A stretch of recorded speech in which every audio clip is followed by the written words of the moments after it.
अगर आप भी चाहते हैं कि एसएस फिल्म्स मोतिहारी के ऑडियो वीडियो सबसे पहले आप तक पहुंचे, तो इस चैनल को सब्सक्राइब करें और साथ ही बेल आइकन को दबाना ना भूलें। सुखल का पाउडर डीजे विकास रीगा सीतामढ़ी। सुखल का पाउडर घाम बाटे तेज पड़े मुहावा पर लाइट, ऊपर से पहले बारू जीन्स अपना टाइट। हाँ घाम बाटे तेज पड़े मुहावा पर लाइट, ऊपर से पहले बारू जीन्स अपना टाइट।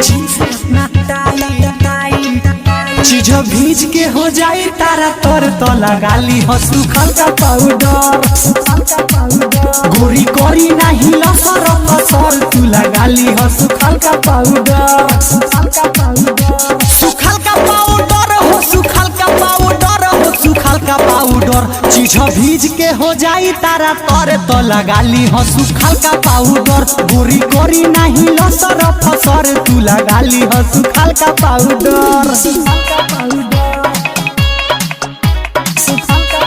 माँ वैष्णो रिकॉर्डिंग स्टूडियो डीजे विकास रीगा सीतामढ़ी।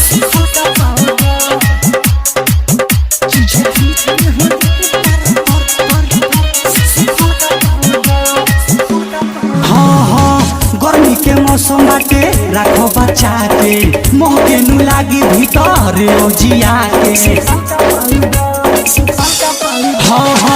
गर्मी के मौसम बाटे राखो बचा के, मोह के नु लागी भीतर ओजिया के। तुहू गुजर बाड़ू हो बाबू जर तो लगा ली हो सुखल का पाउडर। कोरी कोरी नहीं लसर फसर तू लगा ली हो सुखल का पाउडर।